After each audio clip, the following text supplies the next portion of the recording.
Alhamdulillah Alhamdulillahilladzi hadana li hadza wa ma kunna linahtadiya laula an hadana Allah. Asyhadu an la ilaha illallah wahdahu la syarika lahu wa asyhadu anna Muhammadan 'abduhu wa rasuluhu la nabiyya wa la rasula ba'dahu. Qala Allah Ta'ala fil Qur'anil Karim, ya ayyuhalladzina amanu ittaqullaha haqqa tuqatih wa la tamutunna illa wa antum muslimun.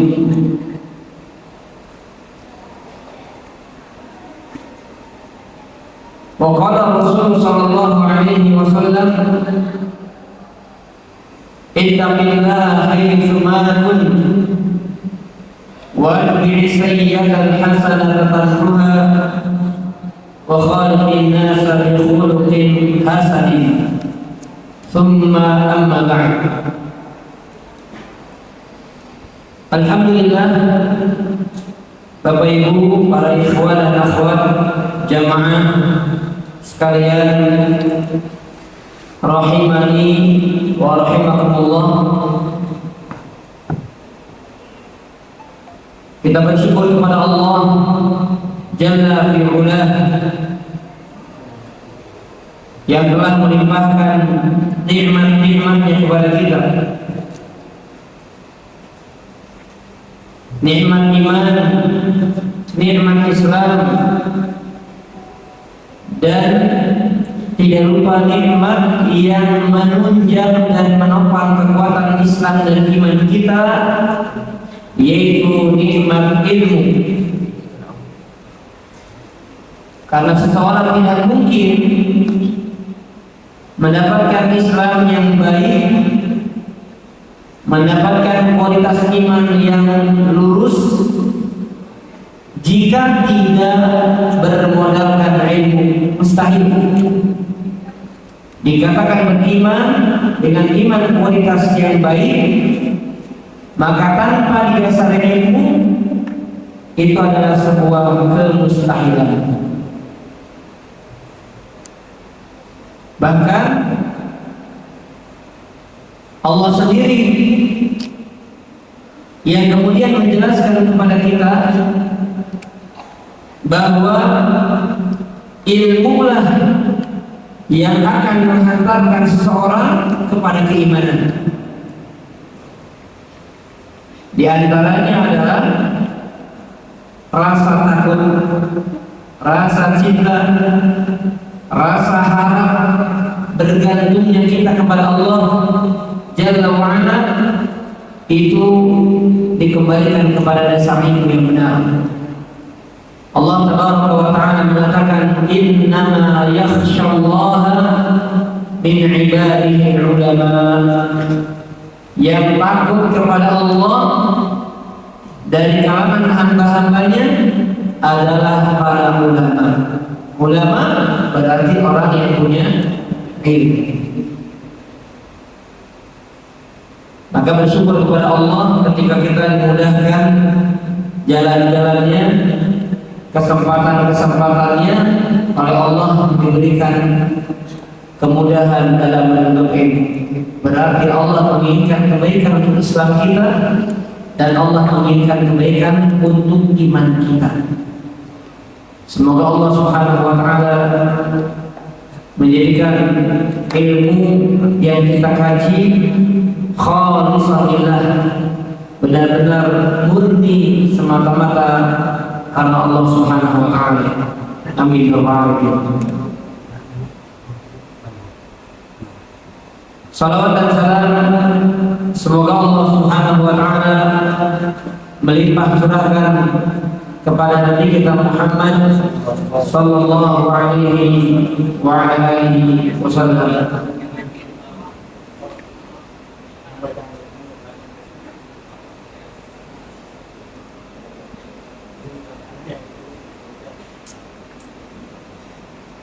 suara.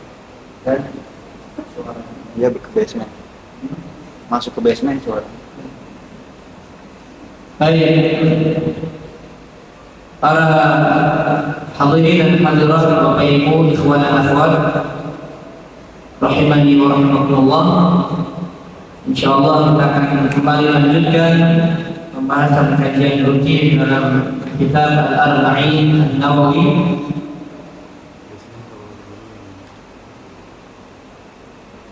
Dan kita masih melanjutkan pembahasan di dalam hadis yang ke-7 tentang agama itu dipenuhi dengan nasihat. Yang sudah kita kaji adalah nasihat kepada Allah, kepada kitabnya, dan kepada Rasulnya. Dan kita akan lanjutkan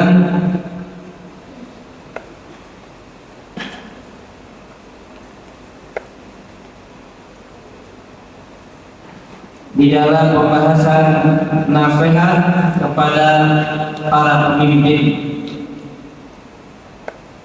kaum muslimin. An-nasihat li a'immatil muslimin wa 'ammatihim. Baik, para jemaah sekalian Allah wa iyyakum ajma'in. Ketika disebutkan a'immah, karena lihat hadisnya, Bapak Ibu yang sudah punya bukunya, di sana bentuk bahasa Arabnya adalah a'immah. Li a'immatil muslimin. Li a'immatil muslimin, untuk atau kepada pemimpin kaum muslimin. Nah, a'immah itu bentuk jamak, bentuk banyak dari kata imam. Jadi bentuk tunggalnya adalah apa? Imam. Bentuk jamaknya adalah apa? A'immah. Ini bahasa Arabnya ya. Di bahasa Arabnya pemimpin itu adalah imam. Dan bentuk banyaknya adalah a'immah. Nah, kalau disebutkan imam di dalam Al-Quran ataupun hadis, maka maknanya bisa dua. Maka maknanya bisa dua hal. Yang pertama yaitu ulama. Jadi yang dimaksud imam adalah para ulama.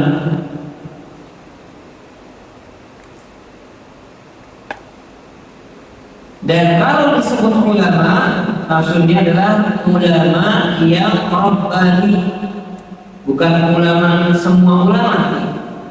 Karena Nabi juga membahas. Jadi pembagian ulama itu disebutkan langsung juga oleh Nabi. Termasuk dengan apa? Pembagiannya. Ada, silakan buka hadis-hadisnya. Yang pertama kata Nabi SAW, al-ulama warasatul anbiya. Jadi yang pertama adalah para ulama yang menjadi pewaris para nabi. Berarti mereka mendapatkan warisan apa dari Nabi? Ilmu. Nah, maka bagian pertama ini maksudnya adalah ulama rabbani. Ulama yang rabbani, yang mengikuti Al-Quran dan Sunnah Nabi SAW dengan pemahaman yang benar. Ini ulama rabbani. Itulah yang dikatakan Nabi SAW, al-ulama warasatul anbiya. Para ulama adalah para pewaris para nabi. Adapun yang kedua, apa kata Nabi SAW? Yaitu ulama ulama su. Ini kan ulama rabbani. Sekarang apa? Ulama su pakai hamzah terakhirnya. Itu ulama-ulama yang menyeru kepada keburukan. Mereka juga dinamakan ulama. Kenapa? Karena dianggap berilmu, tapi memalingkan manusia, menjauhkan manusia dari jalan Allah yang hak. Yang hak dianggap batil.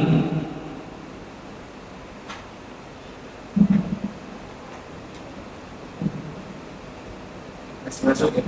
Silakan. Yang hak dianggap kebatilan, atau sebaliknya, yang batil dianggap hak.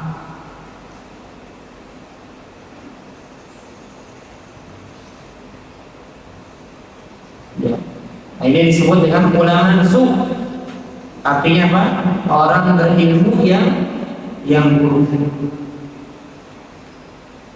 Apa dalilnya? Di antaranya adalah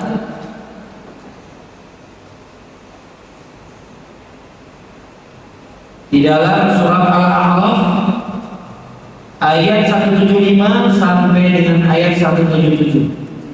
Surat Al-A'raf 175 sampai 177. Jadi Allah menyebutkan di dalam surat ini kisah orang yang berilmu namun digelari buruk.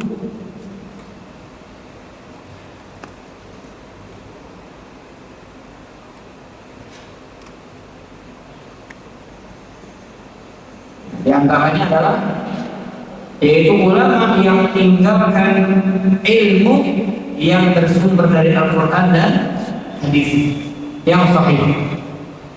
Ada atau tidak? Ada. Ya, yang lebih mengedepankan akalnya itu paling banyak, yang lebih mengedepankan logikanya dibandingkan Quran dan Sunnah. Dan juga diantaranya adalah orang yang memahami Quran, memahami Sunnah, tapi juga mencampakkan akhlak yang baik.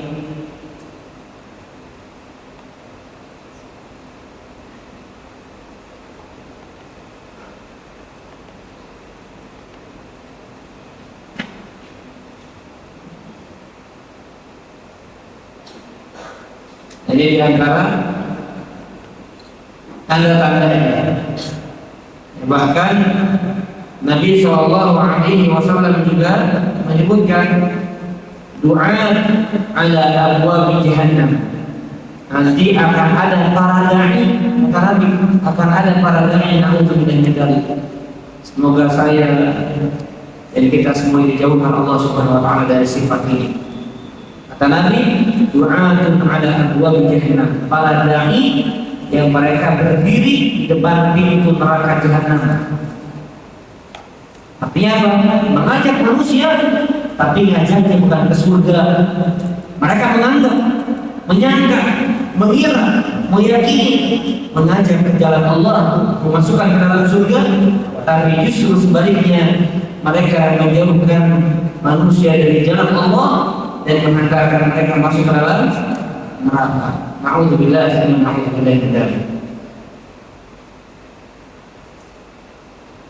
Banyak sekali nanti bisa dibaca, banyak yang tulisan-tulisan seperti di al-manhaj.org.id. Di sana dijelaskan panjang lebar tentang ulama su. Tentu saja ya, ulama su, karena ini pembahasan tersendiri kalau kita bahas. Baik, kita sedang menyinggung berkaitan dengan nasihat kepada ulama, ya, nasihat kepada para imam. A'imah bahasa Arabnya, maka imam itu maknanya bisa dua. Yang satu apa? Ulama. Yang kedua apa? Para pemimpin kaum muslimin. Para pemimpin kaum muslimin. Seperti apa? Presiden atau jajarannya. yang menjadi wakilnya, wakil presiden, menteri, atau terus bawahannya kepada tingkat provinsi, tingkat kota, tingkat kelurahan, tingkat kecamatan, sampai tingkat RW maksudnya tingkat rumah tangga, sampai tingkat kita pemimpin, yaitu siapa? Seorang suami. Baik, maka para imam wajib mereka juga mendapatkan nasihat. Dan apa yang dimaksud dengan nasihat kepada para imam? Pertama kita akan bahas terlebih dahulu nasihat kepada para imam yang maknanya nasihat kepada para ulama.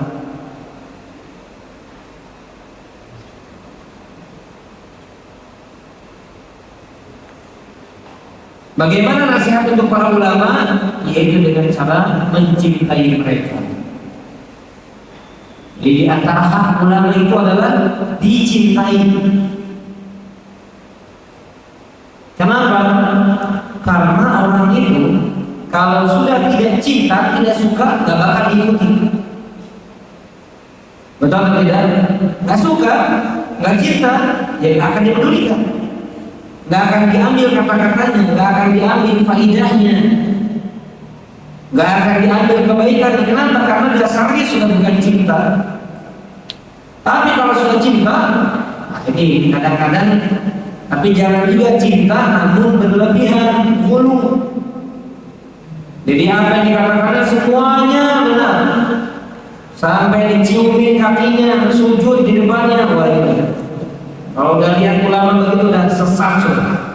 Maaf ya, kita tegas saja kalau udah melihat ada ulama oleh muridnya, oleh santrinya dicium kakinya, dhalul mubin, sesat dan menyesat. Di hadisnya bikin hadis palsu, surga di telapak kaki guru nanti lama-lama. Ya, bukan telapak kaki ibu lagi. Pertanyaannya, fenomena ini terjadi atau tidak? Ada atau tidak? Ada. Nauzubillah. Kenapa? Karena cintanya tapi tidak didasari dengan ilmu. Cintanya didasari dengan berlebihan. Kalau cinta boleh atau tidak? Boleh. Tapi tidak perlu rukuk, tidak perlu menunduk. Boleh. Saya sering ke guru-guru kami, saya cium tangannya, ya yang utamanya yang usianya sudah sepuh, gitu, udah jauh lebih tua dari kami. Walaupun kami sudah menjadi dai atas didikan mereka, didikan beliau, kami cinta. Ya, contohnya ketika misalnya ya, ketika yang lain kami sampai cintaan, yang lain tidak apa-apa, menghormatkan saya kepada beliau. Dengan kami kemarin Cianjur ya, pas gempa itu kumpul para dai banyak kesana. Kami jumpa dengan guru kami saat kami di SMA. Beliau sudah jadi dai terkenal, kami masih di SMA. Kalau dalam ilmunya masih ingusan kita ya. Saudara Muqaddam Hafizullah Ta'ala, saya cium tangan. Nah, satu yang lain, guru-guru kami tidak masalah. Mereka tidak menolak, kami ikutnya, kami mau. Bukan mereka yang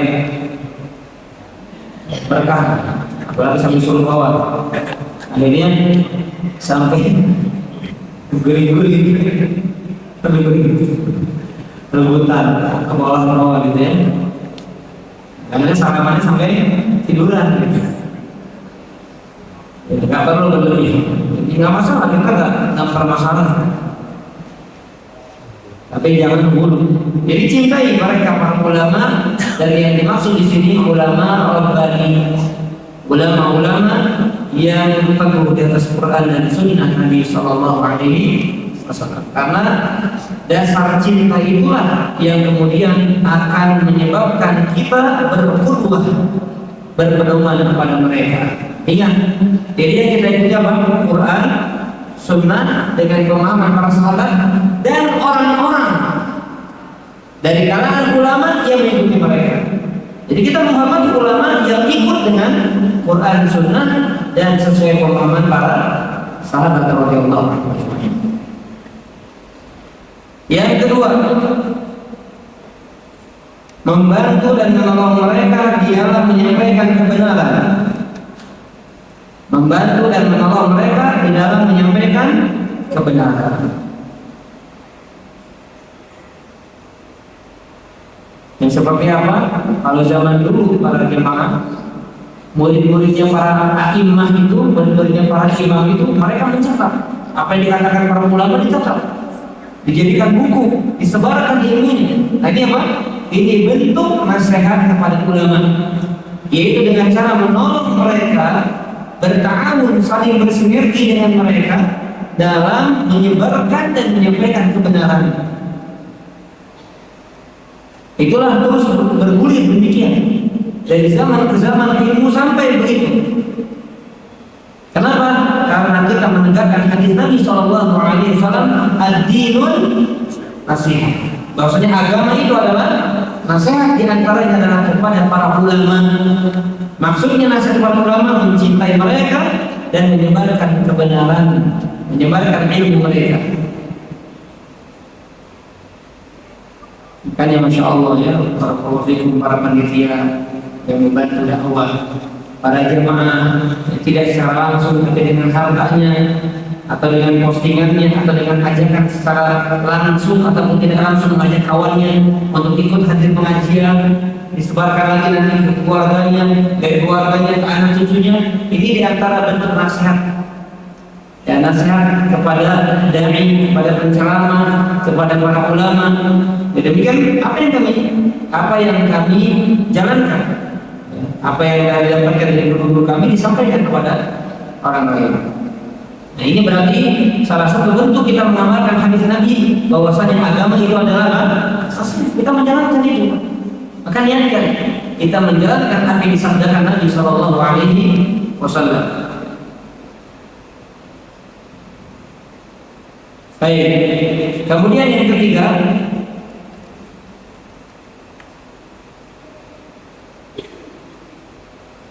menjaga kehormatan mereka.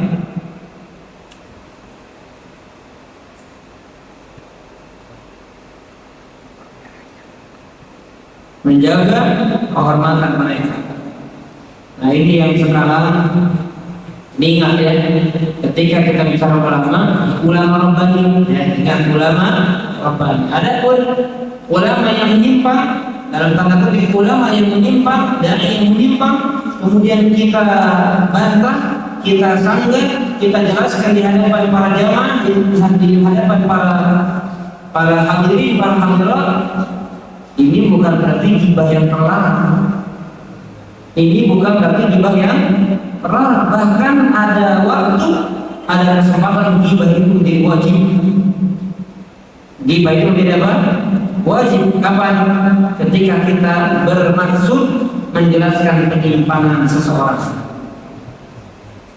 Dia menyebarkannya terang-terangan, maka kita bantahnya pun terang-terangan. Kecuali, Bapak Ibu perhatikan, jangan disamaratakan. Kalau alimnya, kalau ustadznya, kalau ulamanya, kita nggak mengatakan kelompok tertentu, nggak. Ya, baik dia menamakan, baik mereka menyandarkan, menisbatkan dirinya ke manhaj salaf ataupun tidak, selama dia Ahlus Sunnah wal Jamaah. Ada orang yang mengatakan saya Muslim, ada yang mengatakan saya salafi misalnya. Ada yang mengatakan Ahlus Sunnah wal Jamaah saja, ada yang mengatakan saya asli wajah. Intinya kalau ditegak di atas sunnah, kalau di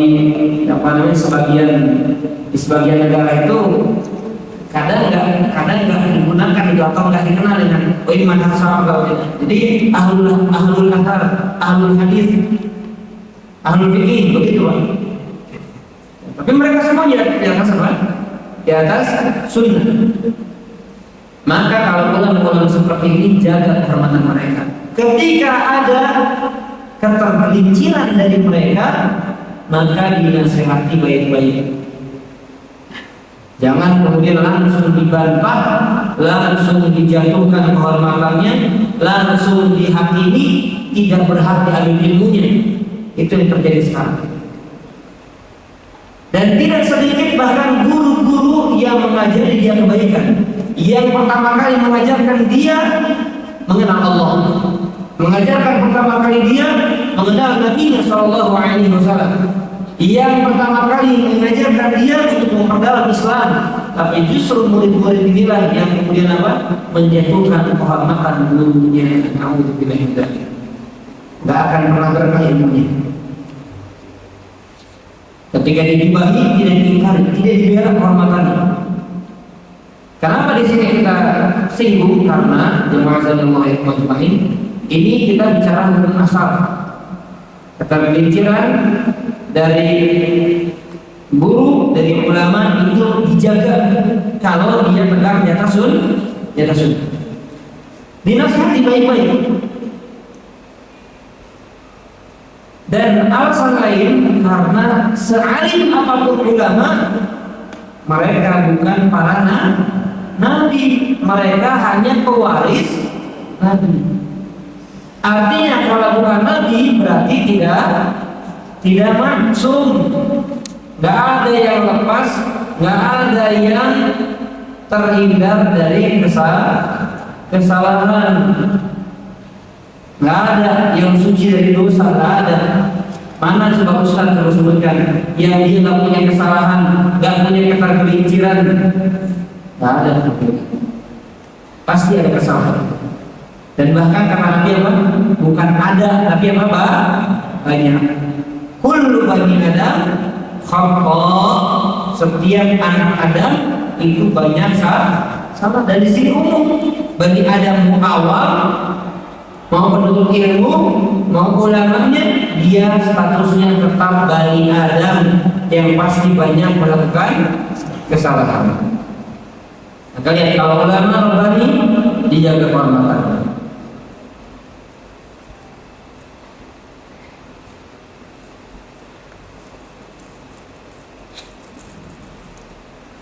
Baik. Para jemaah yang Allah majma'in,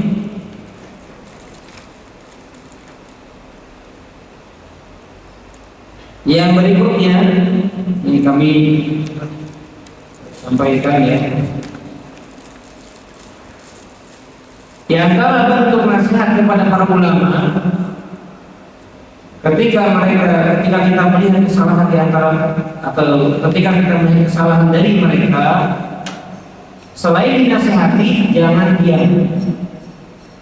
Nah, jadi jangan kemudian karena terlalu cinta, terlalu kita menghormati, maka kesalahannya justru dibela. Jangan juga. Makanya kalau saya ada salah, nggak usah bela kesalahan saya. Silahkan nasihati, silahkan koreksi ya, dengan cara yang bijak, silahkan. Insya Allah diterima. Dan jangan dibela kesalahan. Jangan katakan, oh dia lebih alim daripada saya nggak bisa menasihati dia. Jangan. Siapapun alimnya, maka jangan kita bersikap seperti itu. Jangan diam dari permukaan dia. Nah, tapi caranya apa? Caranya beda menasihati ulama, menasihati guru dengan orang yang sebenarnya dengan dia tidak sama. Karena setiap orang itu punya apa? Punya cara tersendiri dalam kita menasihati. Ya sama, kita nasihati abang kita dengan adik kita, nasihati orang tua kita, nasihati tetangga kita, beda masing-masing, gak sama rata.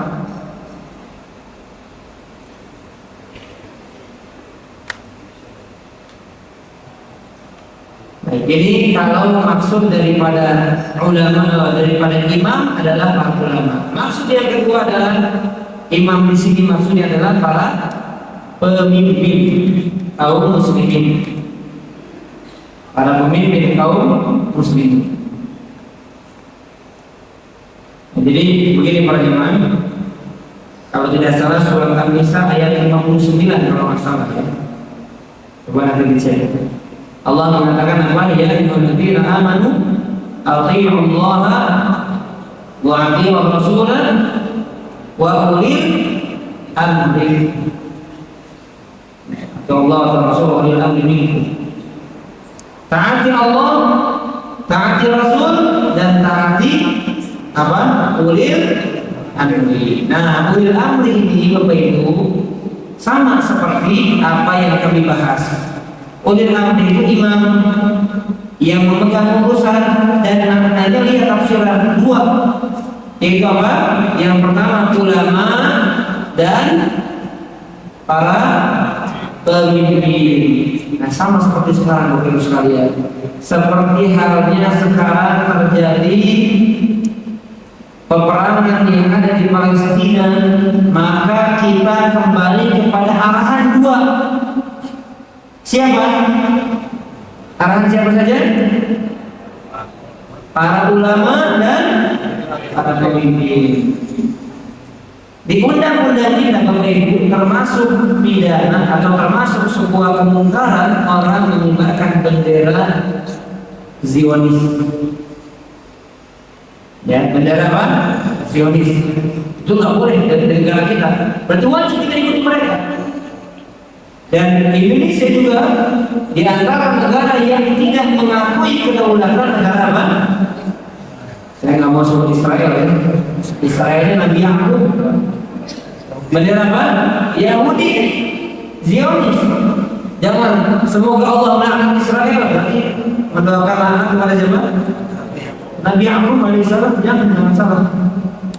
Israel itu nama lain daripada nama Nabi tersebut. Jadi wajib kita menaati, dan ketika pemerintah mengajak kita untuk memboikot produk mereka, berarti wajib saat itu taat. Karena Allah yang beritakan ati Allah wa ati Rasul wa ulil amri minkum. Apalagi ditambah lagi dengan apa? Bimbingan ulama. Ditambah lagi dengan bimbingan ulama. Dan sekarang yang terjadi, alhamdulillah sebagian kaum muslimin menyadari itu, sudah mulai membatasi, sudah mulai stop dan membeli produk-produk yang mendukung atau sekiranya bisa mendukung kezaliman orang-orang Zionis. Stop. Yang sudah terlanjur dibeli, ya silakan manfaatkan saja selama itu halal, tidak masalah. Tetapi ada sebagian kaum muslimin ketika produknya didiskon, ngantri mereka. Allahu Akbar. Ketika diskon, ngantri mereka ketemu lagi. Ini na'udzubillah. Ini kalau datang fitnah dajjal jadi para pengikutnya, na'udzubillah. Baru dapat diskon aja sudah terlena. Gimana dengan fitnah dajjal bisa menghidupkan manusia mati, bisa menurunkan hujan dengan izin Allah, Allah berikan kuasa kepada dia. Wah, ikut dajjal dapat diskon aja, kelompok. Gimana kalau dapat apa namanya fitnah dajjal? Diskon tadinya apa namanya? Boikot, jauhi, diskon, beli. Ayo, ada dia, pakai apa? Masker. Pakai apa? Biar kita pakai cadar dulu. Pakai cadar. Untuk dapat apa? Diskon produk mereka. Hati-hati, jangan terlena. Kita bahasanya tanda kutip rugi sedikit karena lebih mahal, tapi itu produk, kemudian keuntungannya untuk kaum muslimin, apalagi untuk orang-orang yang susah, insya Allah itu akan mendatangkan keberkahan kepada rizki yang Allah karuniakan kepada kita. Insya Allah. Niatkan kebaikan juga, karena kita kan dagang itu muamalah. Ketika kita lebihkan, sebagaimana kemarin kita lebihkan kan, nasihat siapa? Jabir bin Abdullah. Nasihat Jabir bin Abdullah, di mana beliau mengatakan apa? Aku berbaiat kepada Nabi, di antaranya apa? Untuk nasihat, yaitu membeli seekor apa kemarin? Kuda yang memang layak mahal, dibayar mahal. Itu. Masya Allah. Dan ini nyambung dengan hadis Nabi, tidak sempurna iman seseorang sampai dia mencintai apa yang dimiliki orang lain sama seperti apa yang dicintai, sama seperti mencintai apa yang dimiliki oleh diri sendiri. Nah, itu amalkan ya, karena bentuk daripada keimanan. Maka ikuti arahan pemerintah selama tidak keluar dari syariat Islam, apalagi ditegaskan dengan bimbingan ulama, maka wajib ditaati. Atii'u Allah wa atii'ur Rasul wa ulil amri minkum. Dan ulil amri di antara kalian. Baik.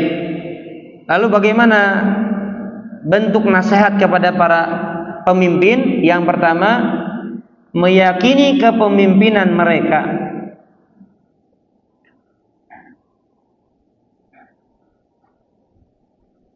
Nah, maka nanti Bapak Ibu, sekarang kan sudah ada 3 bacalon, bacapres, bacawapres, sudah ada 3. Nomor 1, nomor 2, nomor 3. Kalau di antara mereka nanti terpilih, sekarang bicara yang sudah terpilih jelas ya, kita mentaatinya. Nanti Bapak Ibu ada condong ya, oh saya pilih Mas Fulan, Pak Fulan, Pak Fulan, contohnya ya.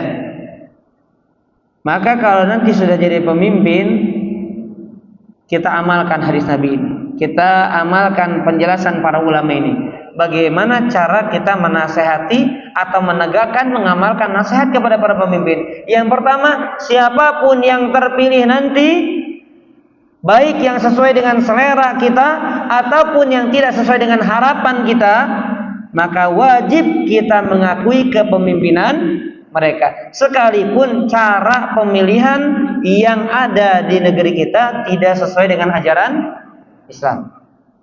Cara demokrasi bukan datang dari Islam. Tapi kalau sudah jadi, maka wajib kita mentaatinya dalam perkara yang sesuai syariat. Disebutnya dalam perkara apa? Dalam perkara yang ma'ruf. Dalam perkara yang ma'ruf. Itu hadis Nabi. Innama ta'atu fi ma'ruf. Ketaatan itu hanya berlaku dalam perkara yang ma'ruf. Ma'ruf itu baik. Amar ma'ruf nahi. Nah, baru ketahuan, oh, itu tuh ma'ruf tuh. Bukan nama orang, wakil presiden di sini kita bicara ya. Nanti nyambung lagi ma'ruf, amin. Jadi aja nanti singkatan lagi. Politik dah ngomongnya nanti. Nah, kita nggak bicara politik di sini. Anda nggak promo Pak ya? Nggak dibayar juga nggak? Kalau dibayar mungkin beda lagi. Oh nggak juga ya. Nggak ngaruh. Saya bukan urusannya. Ya Bapak Ibu, para ikhwan dan akhwat sekalian azani Allah yakum, kita menegakkan nasihat diantaranya adalah meyakini siapapun nanti yang terpilih. Sekarang yang sudah terpilih masih ada waktu sampai bulan apa itu? Februari. 14 Februari. Tahu benar Bapak ya? Wah itu saya usianya nanti sudah 33 tuh Februari itu ya. Baik. Bapak Ibu sekalian azani Allah yakum ajmain. Jadi sampai masih sah wajib. Nanti terpilih, jangan kita misalnya, wah saya nggak ridho kalau dari partai anu, saya nggak ridho dari partai A, B, C, D dan seterusnya. Ada misalnya ada PA, PB, PC, PD, PE, apalah ya.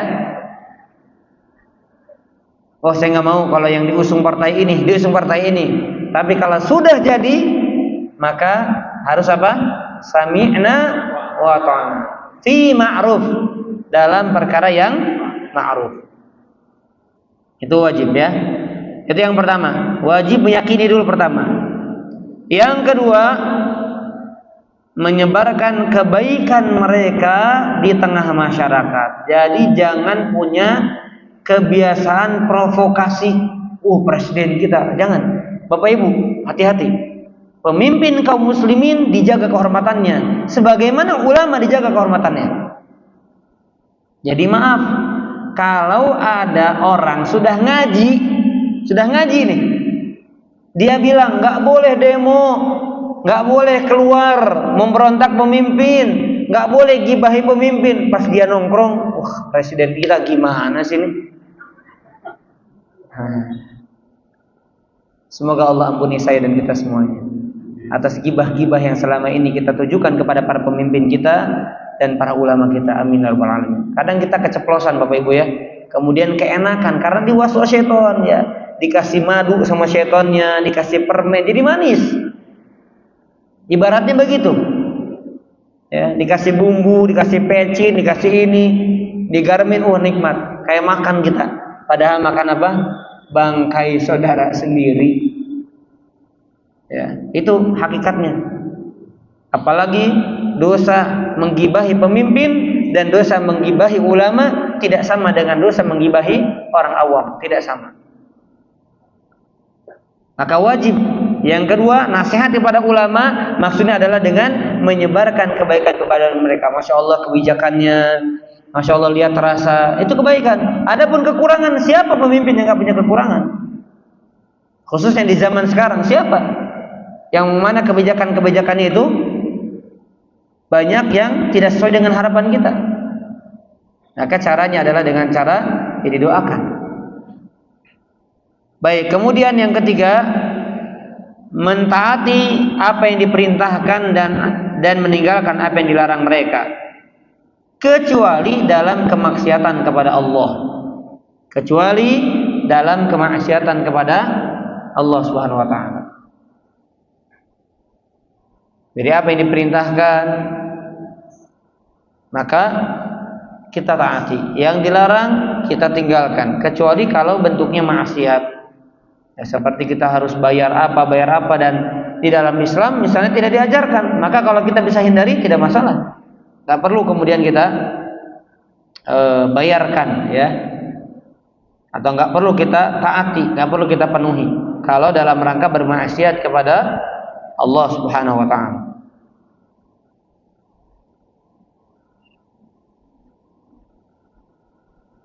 Yang keempat, menutup aib mereka.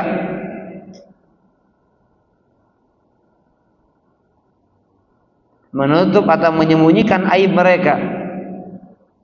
Karena kalau kita sudah menyebarkan aib para pemimpin, aib para ulama, maka masyarakat tidak akan punya lagi simpati, peduli kepada siapa? Pemimpin, baik itu pemimpin negara ataupun ulama. Kita udah katakan, wah ini antek ini nih, udah masyarakat udah kena tuh. Akhirnya apa? Nggak mau taat. Kebijakannya tidak mau dan justru akan ditinggalkan. Dan ini tentunya bukan bentuk ajaran yang telah diajarkan oleh Islam. Yang kelima, tidak boleh memberontak mereka. Tidak boleh memberontak mereka. Atau dalam bahasa lain, mendemo mereka, nggak boleh.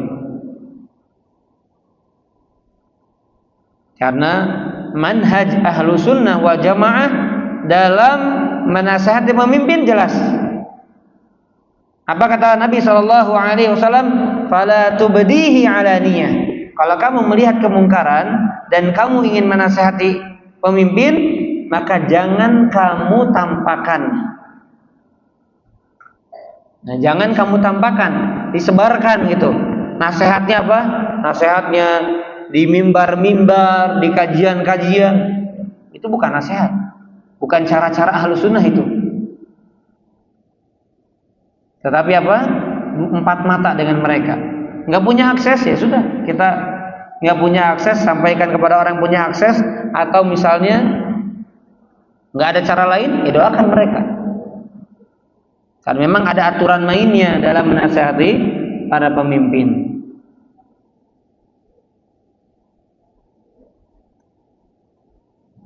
Baik, yang terakhir para jemaah azani Allah yakum ajmain. Tadi nasihat kepada para pemimpin ada 5 tadi ya. Kita masuk dalam pembahasan yang terakhir, yaitu nasihat untuk kaum muslimin secara umum. Nasihat untuk kaum muslimin secara umum.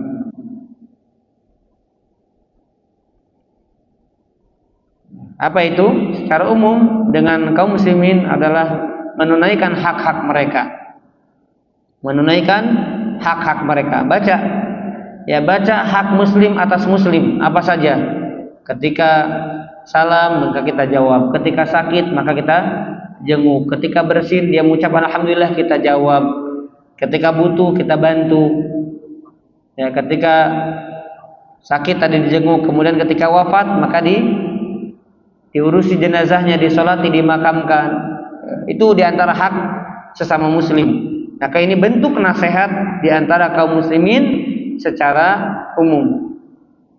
Dan sebagaimana kita ketahui bersama Bapak Ibu, ingat ya hadis Nabi Sallallahu Alaihi Wasallam yang mengatakan khairun nas, apa itu? Anfa'hum linnas. Sebaik-baik manusia yang paling banyak memberi manfaat kepada orang lain. Nah, ingat di sini Bapak Ibu, tidak ada sesuatu yang jauh lebih bermanfaat dari mengajarkan mereka yang hak, menunjuki mereka jalan kebenaran, bukan sekedar saya bantu ekonominya tapi dibiarkan di atas kesesatan. Saya bantu keluarganya tapi dibiarkan di atas kesyirikan. Sayang Bapak Ibu, dunianya dipedulikan tapi akhiratnya masuk neraka. Makanya orang yang paling cinta kepada manusia adalah ulama, para dai yang mereka mengajak manusia kepada jalan Allah. Berarti ingin mereka selamat di akhirat. Ingin mereka selamat di akhirat. Baik.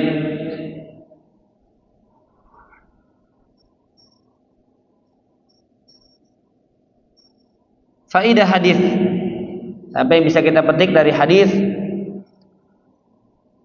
tentang nasihat ini? Secara umum para jamaah, sebagaimana kita sudah jelaskan di pekan lalu, bahwa nasihat itu artinya apa? Murni.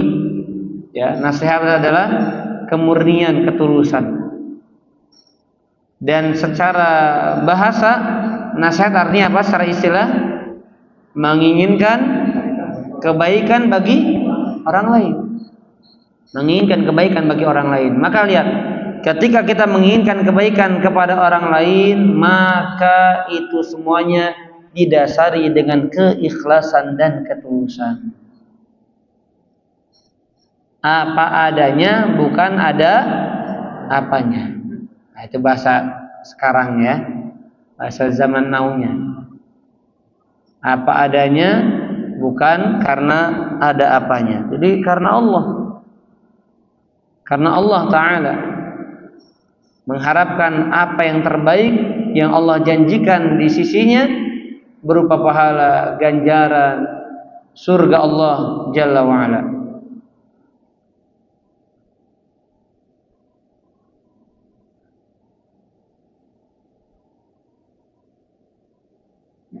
Baik, faidah hadis para jamaah azanillahu yakum ajma'in, ya kita sebutkan beberapa saja. Yang pertama, lihat bagaimana semangatnya para sahabat dalam mencari ilmu. Semangatnya para sahabat dalam mencari ilmu. Makanya mereka adalah orang-orang yang paling haus terhadap ilmu. Mereka adalah orang-orang yang paling haus terhadap ilmu.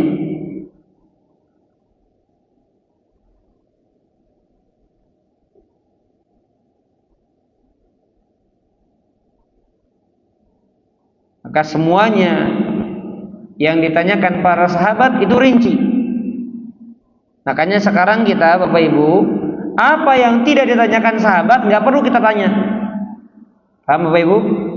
Apa yang nggak pernah ditanyakan oleh para sahabat nggak perlu kita tanyakan. Contohnya apa?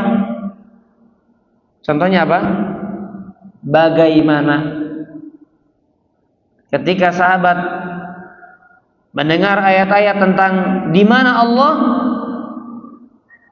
maka jawabannya kan jelas. Ar-Rahmanu 'alal 'arsyis tawa. Allah bersemayam meninggi di atas arsy. Ada enggak dari sekian banyak para sahabat yang bertanya, "Ya Rasulullah, bagaimana istiwanya Allah?" Ada atau tidak? Tidak ada. Gimana sih cara istiwanya Allah? Sama seperti halnya ketika Nabi SAW berkata di hadapan para sahabatnya, "Yanzilu Allahu tabaraka wa ta'ala." Sesungguhnya Allah turun hina yabqa as-sulus al-akhir minal lail. Allah turun ke langit dunia ila sama'id dunya ketika malam itu tersisa sepertiganya lagi yang terakhir. Berarti di sepertiga malam yang terakhir. Adakah di sana sahabat yang kepo dalam tanda kutip, Rasulullah turunnya Allah gimana ya? Ada atau tidak? Padahal ini faidah yang kita sebutkan, sahabat adalah orang yang paling haus terhadap apa? Ilmu. Jadi kalau mau nanya, pasti mereka lebih dahulu nanya. Makanya Imam Malik tegas, was-su'alu anhu bid'ah. Bertanya tentang bagaimana istiwanya Allah, nanyanya aja udah bid'ah itu dah. Karena nggak pernah ditanyakan oleh siapa? Oleh sahabat-sahabat Nabi yang paling bersemangat, yang paling haus, yang paling butuh, yang paling merasa kurang terus dengan ilmu. Kita merasa sok haus ilmu, kita merasa sok kurang. Padahal jelas mereka orang-orang yang paling bersemangat terhadap ilmu. Baik, kemudian para jemaah azanillahu yakum ajma'in, di antara faedah hadis dari hadis yang ketujuh dalam kitab ini adalah ketika kita memberikan pelajaran kepada orang lain, ini semuanya umum. Bapak Ibu kan misalnya kalau bukan seorang ustaz, bukan seorang ustazah, atau dia seorang guru misalnya di sekolahan, atau minimalnya di keluarga, atau kalau tidak belum berkeluarga bagi orang lain menjadi guru atau menggurui atau mengajarkan orang lain, maka ingat kaidah ini, ajarkan yang terpenting dari yang penting. Ajarkan apa? Yang terpenting dulu, walaupun yang lain juga penting. Tapi ada hal-hal yang jauh lebih penting yang dikedepankan.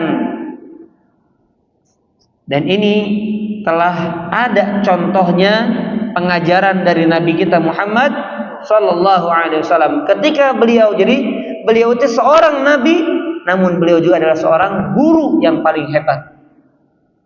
Nabi mendapatkan bimbingan dari Allah bagaimana cara mengajar, bagaimana tahapan-tahapannya, maka kita ikut beliau sallallahu alaihi wasallam. Di antaranya apa?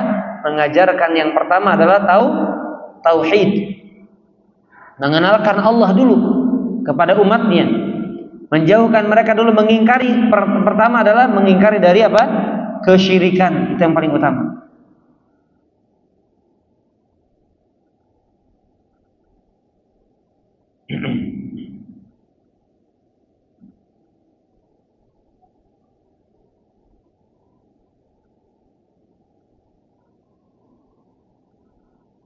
Baik, itu diantara nasihat ya kepada Allah, kepada Rasul kitabnya, kepada Rasulnya, kepada para pemimpin kaum muslimin, para ulama, dan kepada seluruh umat Islam kaum muslimin secara umum. Dan ingat ya, ketika disebutkan ad-dinun nasihah, maka nasihat dalam agama ini punya kedudukan yang sangat agung di dalam agama, punya kedudukan yang sangat tinggi, sampai-sampai Nabi mengkhususkan bahwasanya agama ini adalah nasihat. Dan ingat juga apa yang menjadi dasar ketika kita menasihati, bukan ingin menjatuhkan kehormatan orang, bukan ingin kita merasa lebih pintar, bukan ingin kita merasa lebih terkenal, bukan ingin kita merasa lebih berilmu. Oh, saya nasihati kamu berarti saya lebih berilmu. Tidak. Nasihat itu berarti menginginkan kebaikan untuk orang lain.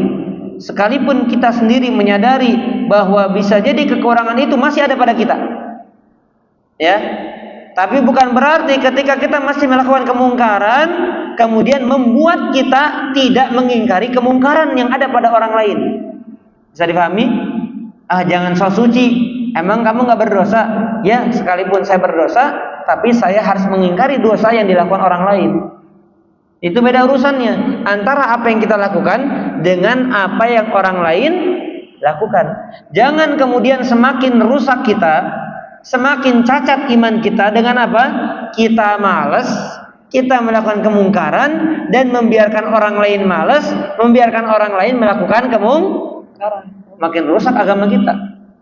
Kitanya rusak dan juga kita membiarkan orang lain rusak. Gak boleh itu.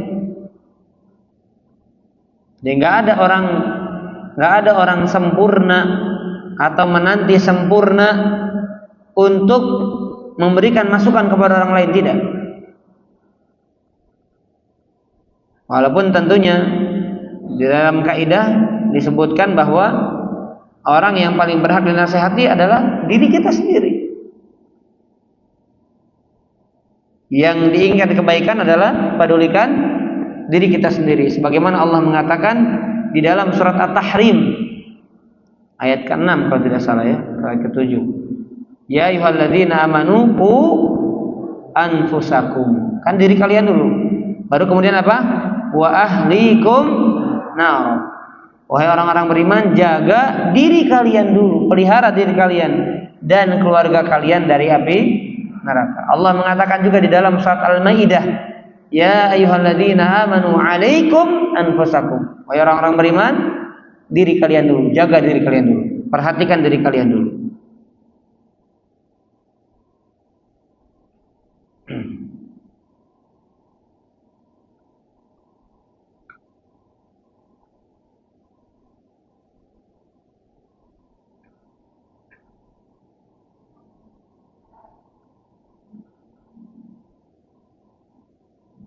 Baik.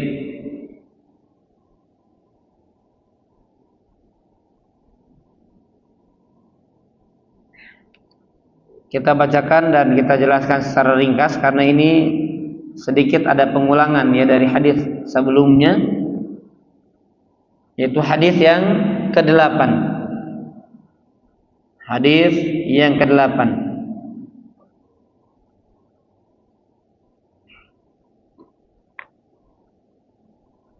عن ابن عمر رضي الله عنهما أن رسول الله صلى الله عليه وسلم قال أمرت أن أقاتل الناس حتى يشهدوا أن لا إله إلا الله وأن محمد رسول الله ويقيموا الصلاة ويؤتوا الزكاة فإذا فعلوا ذلك عصموا مني دماءهم وأموالهم إلا بحق الإسلام وحسابهم على الله تعالى رواه البخاري ومسلم.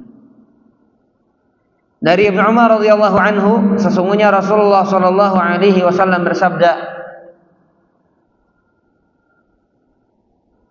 aku diperintahkan untuk memerangi manusia.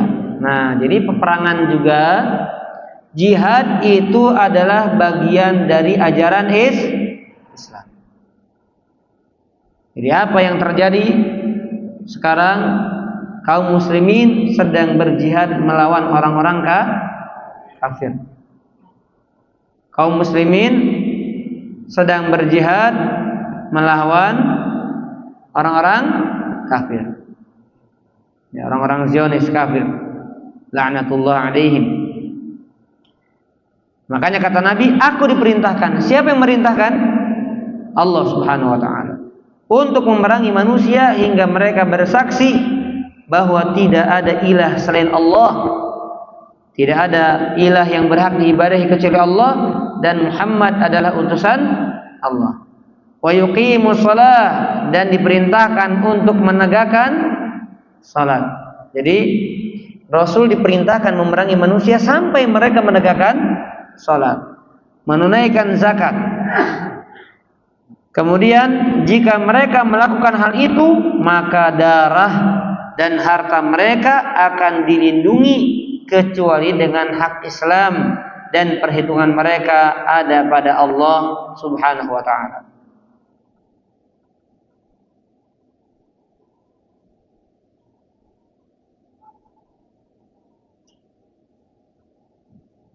Para hadirin jamaah azani Allah wa iyyakum ajma'in.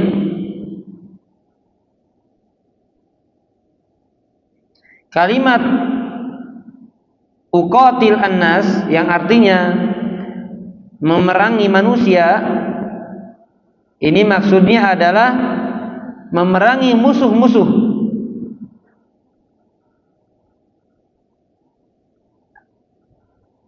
Memerangi musuh-musuh agar tegak kalimat Allah, agar kalimat Allah itu tegak dan menjadi yang paling ditinggikan.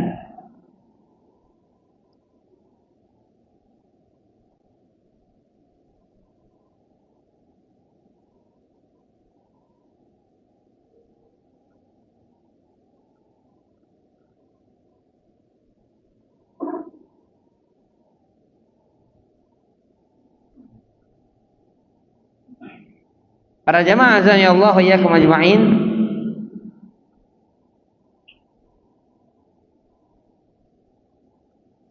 Perintah memerangi itu bukan berarti membunuh. Perintah memerangi bukan selalu maknanya apa? Membunuh. Karena beda maknanya antara muqatalah yang artinya memerangi dengan al-qatal yang artinya membunuh. Kalau membunuh kan tahu membunuh sampai apa? Mati.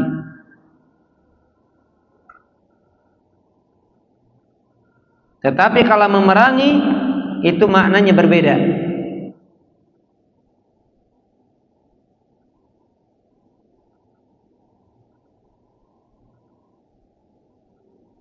Sebagaimana lihat baca sejarahnya, sebagaimana dulu Abu Bakar As-Siddiq memerangi orang-orang yang tidak mau bayar zakat.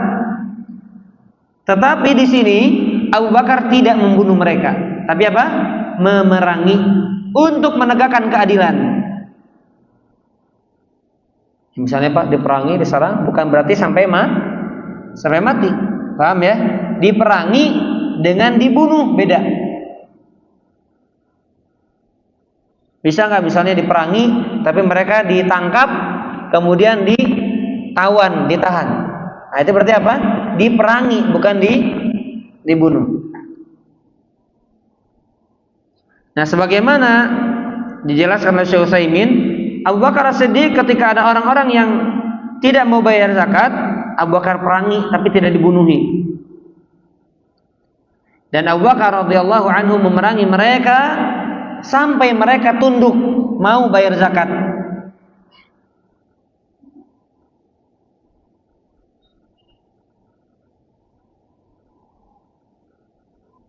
Maka demikian pula dengan makna hadis ini.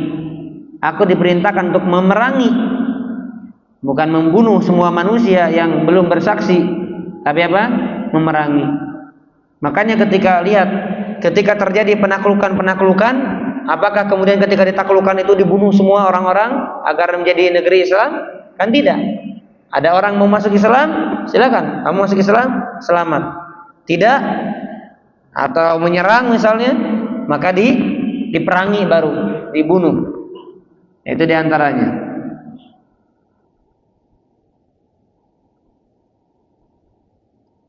Baik, sampai apa tadi? Sampai bersaksi bahwasanya tidak ada Tuhan yang berhak diibadahi kecuali Allah dan Nabi Muhammad SAW adalah utusan Allah. Kemudian menegakkan sholat, ini rukun Islam, menunaikan zakat. Di sini tidak disebutkan apa? Yang tidak disebutkan apa di sini? Rukun Islam, berpuasa dan naik haji nggak disebutkan ya. Bukan berarti ketika tidak disebutkan itu tidak masuk bagian Islam, karena kita memahami agama itu bukan hanya dari satu hadis. Ustaz, di sini rukun Islam cuma sampai segini, berarti rukunnya segini. Tidak ya, karena ada hadis lain yang menerangkan tambahan lainnya, yaitu apa? Puasa dan naik haji. Ya, di dalam hadis Jibril alaihissalam. Maka para jemaah, lihat di sini penjelasan hadisnya, bahwa orang yang dengan lisannya telah menyebut persaksian bahwasanya tidak ada Tuhan yang berhak diibadai kecuali Allah dan Nabi Muhammad adalah utusan Allah, maka darah mereka tidak halal untuk ditumpahkan. Dan harta mereka tidak halal untuk dirampas. Jadi harta rampasan tidak. Berarti setiap orang yang sudah bersyahadat terjaga apa? Darahnya dan hartanya. Makanya para jamaah azanillahu ya majma'in, lihat kerusakan yang terjadi ketika ada orang-orang yang memahami bolehnya memberontak pemimpin yang zalim dengan turun ya memberontak. Akhirnya apa? Akhirnya di sana di jalan misalnya terjadi apa? Terjadi pembunuhan atau terjadi sesuatu yang menyebabkan termakannya korban. Lihat, kita pakai dalil Bapak Ibu sekalian. Kita pakai dalil. Nabi SAW ketika melihat Ka'bah, beliau mengatakan apa? Bahwasanya rusaknya, hancurnya Ka'bah masih lebih mending, masih lebih ringan dibandingkan terbunuhnya darah seorang atau nyawa seorang muslim, tertumpahnya darah seorang muslim. Ka'bah, maaf, dengan negeri Indonesia lebih mulia mana? Ya Ka'bah. Maka lihat, hancurnya negeri ini masih lebih ringan di hadapan Allah dosanya dibandingkan terbunuhnya nyawa seorang muslim. Makanya di sana lihat, Islam punya kaidah, pemimpin yang zalim ditaati dalam yang ma'ruf dan bersabar atas kezalimannya. Karena ketika kita lemah, kemudian membuat perkara-perkara makar-makar memberontak mereka, ternyata kita lemah, korban banyak terjadi, ada yang terbunuh dan sebagainya. Maka di sini lihat, padahal darah mereka adalah darah yang tidak boleh tumpahkan. Harta mereka adalah harta yang harus dijaga, tetapi karena pemahaman yang tidak benar, pemahaman khawarij, maka lihat tertumpah darah kaum muslimin. Dan na'udzubillah summa na'udzubillah min dzalik.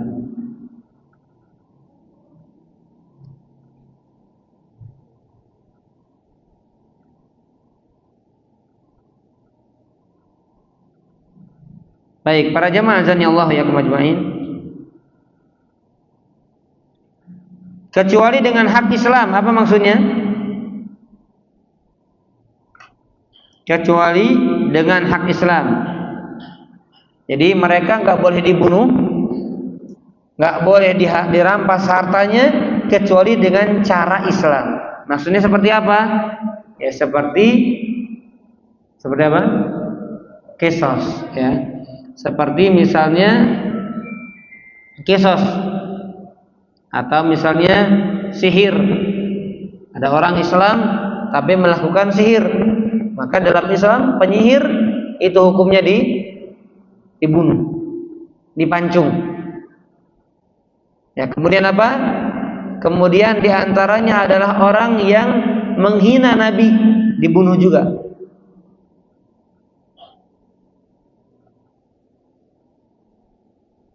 Kemudian orang yang begal, yang membegal, itu hukumannya berat juga dalam Islam. Jadi kalau membunuh dalam Islam ada hukumnya, ada terlarang, ada yang diperintahkan. Itu yang dimaksud dengan membunuh dengan cara hak Islam, dengan cara yang benar di dalam Islam. Kemudian apa maksud dari dan perhitungan mereka ada pada Allah? Maksudnya apa? Semua amalan yang dilakukan manusia pasti akan diperhitungkan oleh Allah Subhanahu wa taala. Dan maksud dari hadis ini, Nabi hanya menyampaikan, umirtu, aku diperintahkan membunuh, memerangi, maaf. Tetapi hisab mereka kembali kepada Allah. Kenapa? Karena aku hanya menyampaikan. Kalau yang menghisab tetap siapa? Tetap Allah, bukan Nabi sallallahu alaihi wasallam.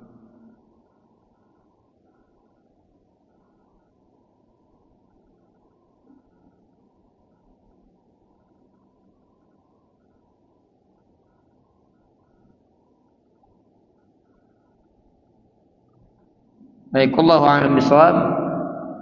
Ini mungkin yang bisa disampaikan secara ringkas dari hadis yang ke-8 ya.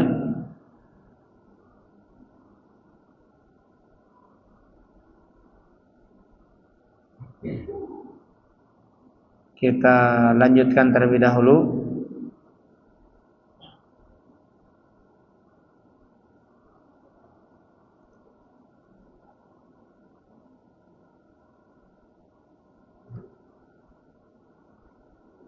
Dengan fadilah amal ya.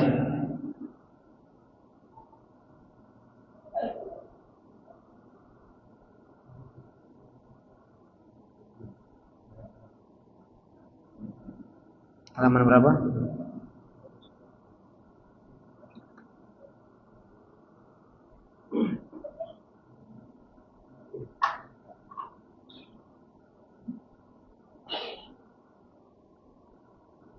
Keutamaan sholat sunnah di rumah. Tinggal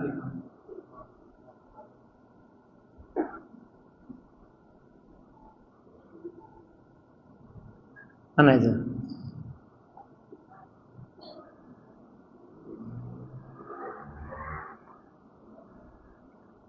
Oh, hikmah ya. Baik, kita lanjutkan dalam pembahasan hadis dalam buku Fadilah Amal tentang keutamaan sholat sunnah di rumah. Apa hikmahnya? Apa hikmah sholat sunnah itu dikerjakan di rumah? Di antara hikmah besar sholat sunnah dikerjakan di rumah selama memang mampu dikerjakan di rumah, kecuali ketika tidak mampu atau ada perintahnya dikerjakan di masjid seperti tahiyatul masjid atau apa? Atau misalnya jeda iqamahnya sedikit sebentar. Kalau kita salat sunnah di rumah akan tertinggal salat berjamaahnya, maka kerjar di masjid. Apa hikmahnya? Yaitu menjaga niat ikhlas dan lebih jauh dari riya. Dan juga mendatangkan keberkahan dan kebaikan di rumah. Nah, ini Masya Allah ini. Jadi ada amalan-amalan yang tidak nampak di hadapan di khalayak ramai.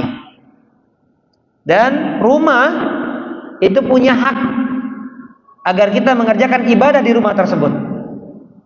Nah, kalau bukan sholat sunnah, ngaji, lalu apa lagi? Rasulullah Shallallahu Alaihi Wasallam bersabda, yang artinya jika salah seorang di antara kalian atau dari kalian telah menunaikan sholatnya di masjid, hendaknya ia menyisakan sebagian sholatnya untuk dikerjakan di rumahnya. Karena dari sholatnya itu Allah akan menjadikan kebaikan di dalam rumahnya. Lihat jaminan kebaikan dari Allah.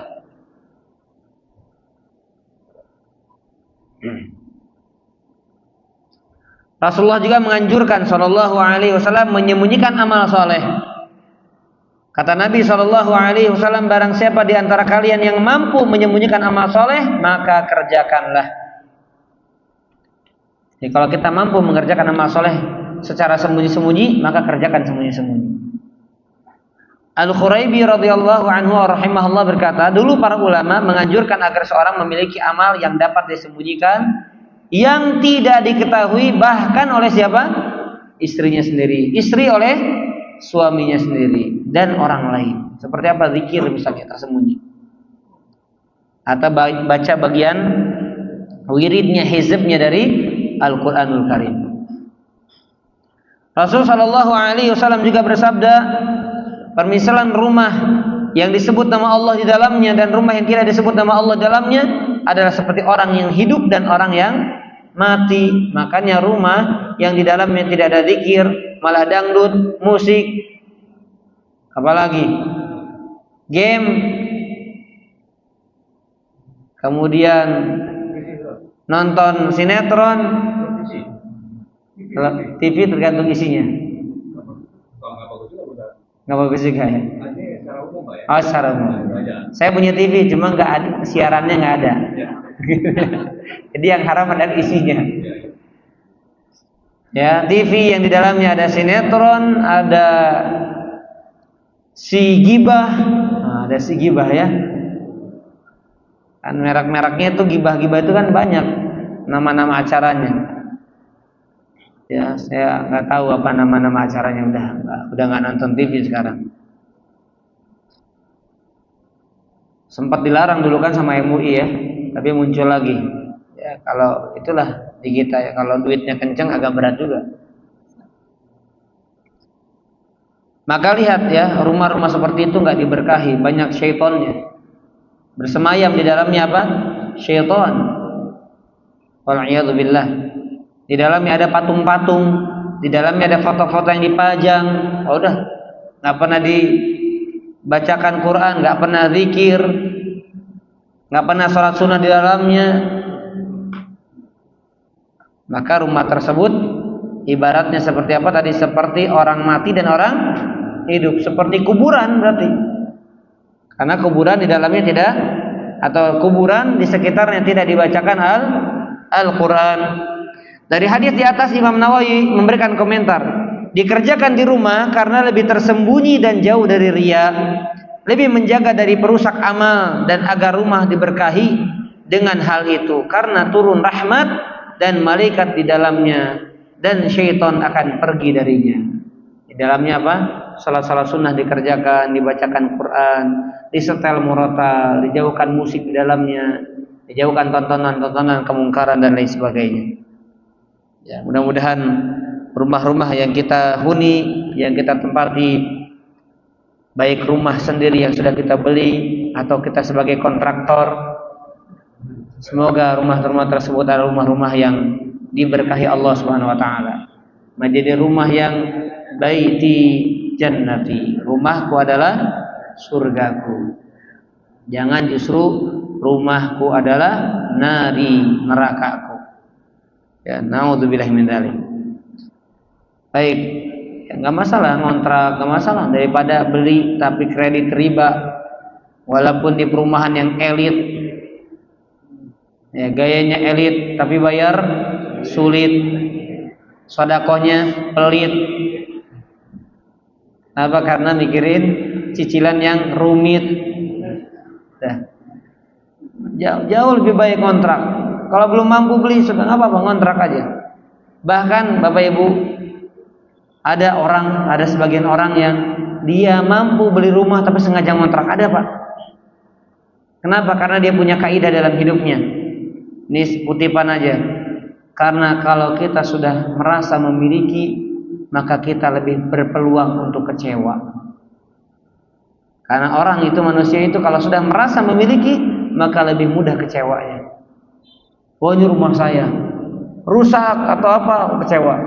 Tapi rusak rumah orang ini, toh cuma kontrak gitu ya. Bukan berarti nggak dijaga ya, dirusak, paku di mana-mana, jangan. Baik, wallahu a'lam bishawab. Ini barangkali yang bisa disampaikan para jemaah jami'ah yakum. Kita jawab pertanyaan-pertanyaan. Yang mau tanya langsung juga boleh ya, silakan. Fadhal, Pak. Dari akhwat juga boleh, silakan. Silakan, Pak. Oh, ini mikrofonnya di atas.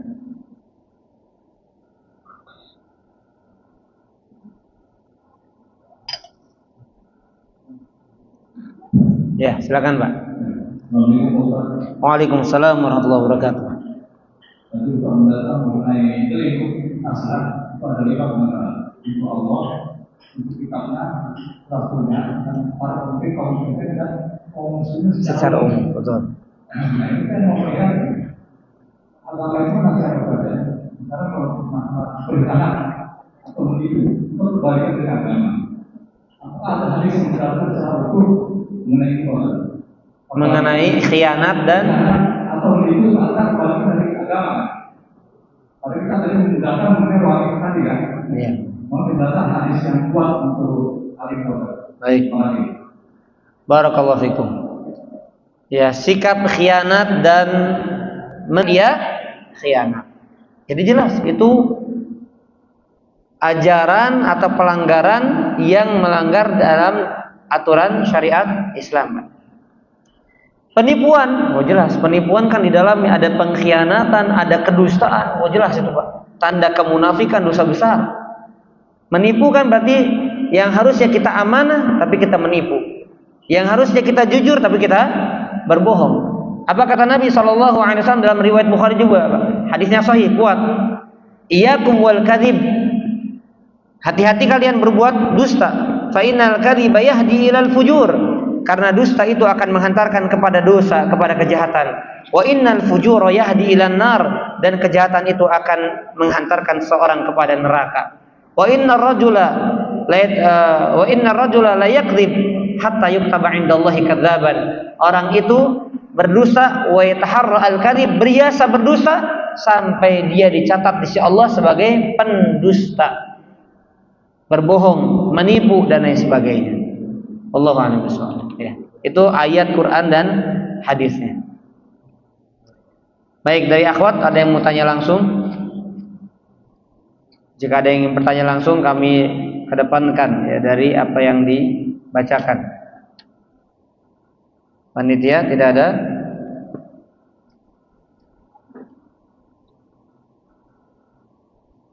Belum ada ya? Baik. Ustadz, bagaimana hukumnya kegiatan yang mengadakan ini maaf di skip dulu ya. Di skip dulu. Ustadz, ada seorang istri diceraikan suaminya dengan talak 3 lewat WA. Talak online berarti ya. Jadi ada akad online, ada apa lagi? Judi online, ojek online, talak online. Setelah 8 bulan, kemudian suaminya minta balikan lagi karena kata suaminya waktu menceraikan hanya di mulut, tidak dengan hati. Gimana hukumnya Ustaz? Ya namanya ceraikan di mulut. Kalau dalam hati nggak jatuh talaknya, maka nggak boleh. Ya. Ulama berbeda pendapat, Bapak Ibu. Ulama berbeda pendapat tentang apabila seorang menjatuhkan talak langsung dalam satu majelis. Saya talak kamu 1000 talak misalnya. Maka sebagian ulama mengatakan yang terhitungnya cuma 1, kecuali dalam beberapa majelis. Di dapur saya cerai kamu, sudah ada jaraknya. Di ruang tamu saya talak kamu lagi 2 kali. Kemudian 3 kali di luar saya talak kamu, maka ini terjatuh berarti berapa? Terhitung 3 kali. Tapi kalau dalam 1 kali, maka ulama khilaf. Nah, ini kalau maksudnya talak 3 dalam beda kesempatan, maka bisa masuk 1. Kalau 1 berarti bisa rujuk, tapi kalau sudah 3 maka tidak bisa rujuk sampai dia menikah lagi dengan orang lain. Kalau cerai maka istri tersebut baru boleh dinikahi lagi oleh suami pertamanya tersebut. Wallahu a'lam bishawab.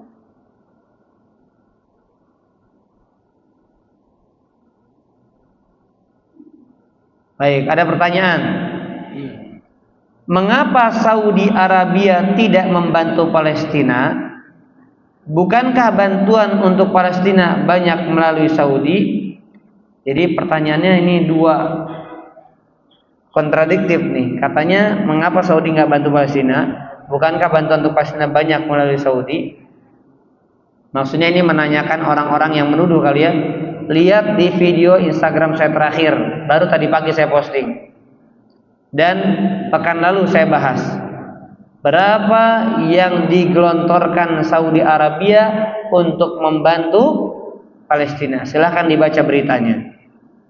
Dan maaf, saya ingin bahas juga 1 nama orang, tapi nggak saya sebutkan namanya, yaitu orang yang melabeli Saudi, Orang yang melabeli Saudi Arabia diganti dengan nama Yahudi Arabia, kata dia. Nauzubillah min dzalik. Di dalamnya ada 2 kota suci, tanah suci. Di dalamnya masih banyak para ulama-ulama Rabbani yang pasti mengingkari kalau ada kebijakan-kebijakan pemimpin yang keluar dari Islam. Gak mungkin ulama diam, cuma gak disampaikan beritanya. Karena tadi kita sudah sampaikan, ulama Rabbani itu cara menasihati pemimpinnya adalah dengan cara apa? Manhaj yang benar. Bukan rame-rame ribut gitu. Ada orang ribut-ribut nggak nyampe, tapi ini diam-diam tapi nyampe. Apa kata dia? Yahudi Arabia. Kalau udah bilang Yahudi Arabia, Yahudi kafir atau tidak? Kafir. Yahudi ini orang kafir. Innal ladzina kafaru min ahlil kitab wal musyrikin. Sesungguhnya orang-orang kafir dari kalangan ahlul kitab. Berarti kalau melabeli seperti itu, melabeli dengan jahiliyah dan kekufuran, berarti menganggap apa? Arab itu adalah negeri kafir. Nauzubillah min dzalik. Hati-hati melabeli. Itulah makanya kata Nabi SAW, yang paling banyak menjerumuskan manusia masuk ke dalam neraka apa? Lisan. Hanya karena lisan bisa menjerumuskan orang kepada kekafiran. Di antara bentuk seorang itu bisa terjerumus kepada kekufuran, saya tidak mengkafirkan orangnya, saya tidak menghukumi, melabeli, tidak menghakimi, tidak menjudge orangnya keluar Islam, tidak. Tetapi lisan dia bisa menyebabkan kekufuran. Kenapa? Ketika dia menuduh orang yang padahal Islam di hadapan Allah, tetapi menuduh dengan kufur, maka kufurnya bisa kembali kepada diri sendiri. Nggak pantas katanya dipanggil, dibilang apa? Saudi Arabia, tapi Yahudi Arabia. Nauzubillah. Ini datang seorang dai, Pak. Gimana ceritanya, Pak? Padahal apa? Arab yang kemudian apa? Yang kemudian paling banyak membantu. Walaupun banyak, maaf ya, banyak Indonesia di apa nama citranya baik, kemudian dipuja-puji oleh bangsa masyarakat Palestina, di mana-mana begitu, Pak. Di Indonesia saja, Pak, Arab dibangga-banggakan atau tidak? Padahal di antaranya, Pak, berapa ribu mahasiswa gratis kuliah di Arab. Pesawat pulang pergi diongkosin, makan dibayarin di sana, mukafaah dikasih sekitar 3 juta sekian. Satu orang, Pak, dikali ribu berapa triliun, Pak, setiap tahunnya. Termasuk saya merasakan kenikmatan yang diberikan oleh Saudi Arabia. 7 tahun kuliah gratis, 1000 perak pun nggak pernah bayar. 1000 perak nggak pernah bayar sedikit. Itu kalau dihitung, Mbak, saya pernah baca ada mahasiswa yang hitung-hitung satu semesternya itu bukan sekelas UI ITB, bukan, beda, kelas kita beda. Karena kita, Pak, yang ngajar orang Arab gajinya puluhan juta sampai ratusan juta. Gaji dosen kita itu puluhan sampai ratusan juta. Jadi kalau mahasiswanya bayar, nggak akan sanggup, Pak. Nggak akan sanggup. Itu yang ngajar orang Arab Saudi, orang Mesir, orang Yordania, orang Sudan, ya, itu yang ngajar. Jadi kalau kita bayar, mahasiswanya nggak akan sanggup. Tapi semua gajinya ditanggung siapa? Ditanggung orang Arab. Saya bukan bela semua, enggak, saya enggak taklid buta, enggak bela buta, enggak. Yang salah ya saya katakan salah. Yang ingkar kita katakan ingkar. Sebagaimana kemungkaran yang terjadi kemarin saat terjadi apa? Konser yang ada di Riyadh. Konser musik yang ada apakah saya setuju? Ya tidak. Apakah saya mengingkari? Ya saya mengingkari. Tapi bagaimana cara kita mengingkarinya? Itu harus sesuai dengan makna yang benar. Kemudian ditakmim, diglobalkan, dipukul rata. Yahudi Arabia, berarti kan semuanya, betul atau tidak? Waliyadzubillah. Ya, kufur nikmat ini. Kalau mau sudah jangan umrohnya, pindah aja udah umroh sama hajinya nih. Ini orang ya, umrohnya ke Parung ya, atau ke Cibinong atau kemana boleh umrahnya ya. Nggak tahu orang mana tuh dia ya. Ya jangan, hati-hati. Jangan melabeli, jangan kita juga latah ya, jangan kita latah, jangan termakan fitnah. Ya. Apalagi kita yang ngaji udah lebih baik banyak diam, ya, kemudian bantu semampu kita, ya, dan mengomentari juga jangan. Saya lihat saya bikin postingan tapi di bawahnya bela saya tapi dengan cara nggak benar juga, yaitu si fulani geblek atau kata saya nggak pantas juga begitu ya, nggak boleh juga ya. Baik, Ustaz, bismillah, saya selalu menunaikan hak-hak sesama muslim dan manusia. Namun setiap minggu ibu-ibu di perumahan sering sekali mengajak ngeliwet botram, kadang sambil karaoke. Wah, gimana? Makan sambil karaoke gimana? Jadi gini makan gitu. Menyebabkan saya jadi tidak pernah lagi ikut berkumpul. Namun saya tidak enak hati. Apa yang harus saya lakukan? Ya, ketika kumpul-kumpulnya ada kemungkaran, maka memang tidak wajib datang. Ya, sampaikan saja, maaf untuk hal ini saya nggak bisa ikut. Kalau misalnya perkumpulan lain, insya Allah saya gabung. Dan tunjukkan kepedulian kita. Memang misalnya saat ada yang wafat, saat ada yang sakit, kita menjadi orang pertamanya. Nah, nanti mereka berpikir tuh, oh berarti dia hanya nggak mau dalam ini saja, begitu. Dan memang terkadang memang perlu kita klarifikasi atau konfirmasi kepada mereka bahwa kita ya tidak, maaf misalnya saya dalam hal ini saya kurang sreg, tapi kalau makan-makannya boleh lah. Nah, seperti itu ya. Allahu a'lam bishawab. Bagaimana kalau pemimpinnya bukan seorang ulama? Apa kita tetap patuh dengan peraturan yang tidak sesuai dengan perintah Allah? Tadi sudah dijelaskan ya. Pemimpin itu kan dua maknanya, pemimpin atau ulama. Jadi pemimpin nggak mesti ulama, ulama nggak mesti pemimpin. Ketika ulama memberikan bimbingan kepada kita sesuai syariat, ikuti. Kalau tidak kita ikuti. Kalau pemimpin kita memberikan aturan kebijakan sesuai syariat atau tidak sesuai syariat tapi tidak berseberangan dengan syariat, maka yang tidak berseberangan wajib diikuti. Yang berseberangan dengan syariat maka tidak diikuti dan tidak dipatuhi.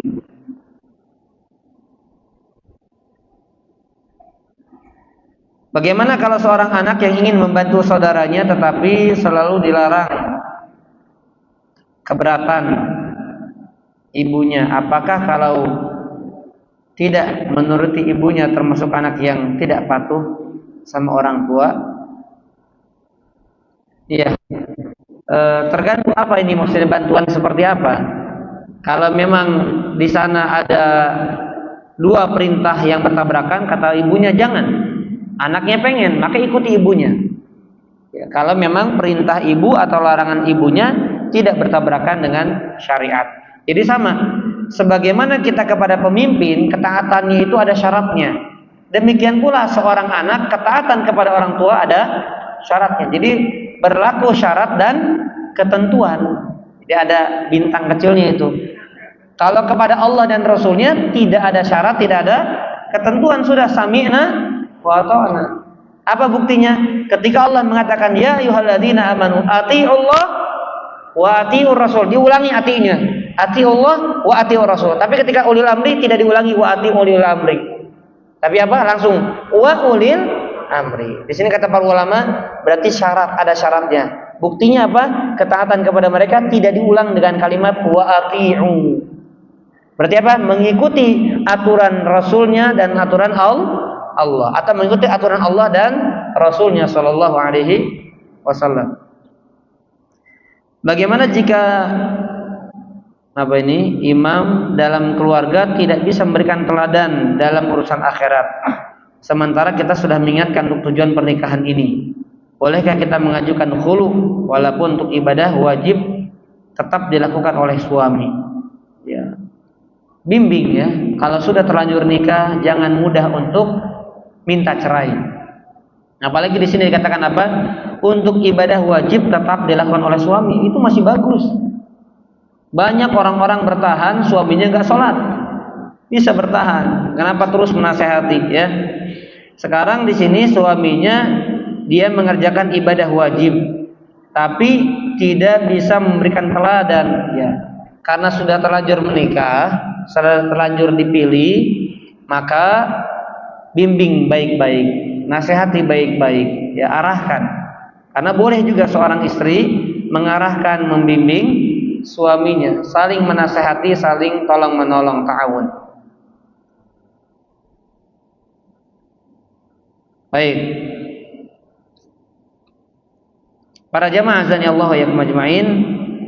Ya, ini kadang kalau sudah ngaji ada sebagian orang, sebagian akhwat gampang. Ustaz, suami saya nggak bisa bimbing saya akhirat. Saya mau cerai aja, mau cari ganti suami yang lebih soleh. Jangan terlalu gampang ya. Ini menikah ini perkara besar. Maka jangan gampang-gampangan untuk apa? Cerai, talak, khulu dan lain sebagainya. Jangan kalah sama orang awam yang terkadang mereka dalam hal ini jauh lebih bersabar untuk menghadapi suami-suami mereka. Maka orang yang sudah ngaji tentunya dia lebih bersabar.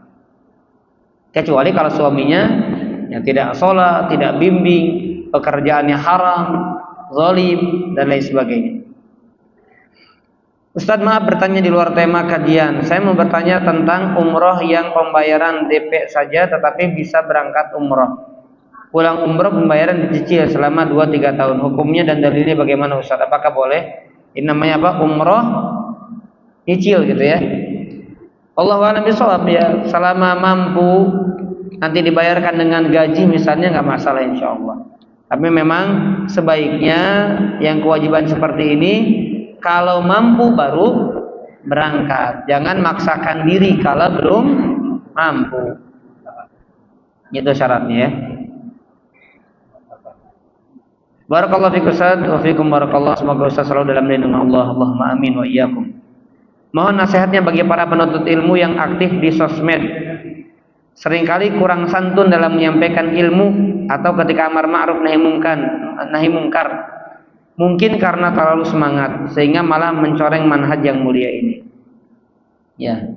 Bisa dilihat komentar-komentar yang terarah ke saya dari kalangan penuntut ilmu. Ustaz, antum dicecar saya, Pak. Ustaz, antum ini apakah sama bodohnya? Kemarin saya dapat kalimat begitu, Pak. Dari orang yang sudah ngaji kayaknya sih. Saya nggak kenal. Apakah antum sama bodohnya dengan orang-orang itu? Makasih sudah bilang bodoh, saya bilang. Karena memang saya masih bodoh, saya bilang. Ya. Jadi memang kadang begitu ya. Kalau kemarin diingatkan oleh Ustaz Subhan malam Ahad kemarin. Itulah kalau ilmu tidak dibarengi dengan belajar akhlak. Tidak dipelajari adab. Makanya di dalam belajar ilmu, dulu para ulama seperti sekelas Al-Imam Abdullah bin Mubarak mengatakan apa? Dulu kami belajar adab 20 tahun. Baru belajar ilmu 20 tahun. Adab dulu 20 tahun. 20 tahun adab Bapak Ibu. Dan ulama seperti Imam Ahmad rahimahullah, ulama-ulama yang duduk di Imam Ahmad itu sebagian mereka yang enggak dengar, mereka melihat Imam Ahmad mencari adabnya. Mencari apa? Adabnya. Jadi sebagaimana belajar ilmu perlu juga belajar adab. Dan alhamdulillah ya dapat komentar-komentar seperti itu kalau saya dianggap belajar menahan diri, belajar sabar, belajar menahan untuk melawan. Karena sebetulnya pengennya ngelawan gitu. Kalau nafsu sih pengennya ngelawan, kita jabanin semuanya tapi tahan. Yang kira-kira mengotori hati hapus sama saya. Yang kira-kira pengen gemes gitu Pak, hapus aja udah. Kalau hapus udah berarti nggak lihat lagi kita. Kalau dilihat terus panas hati kita. Nah, itu caranya begitu.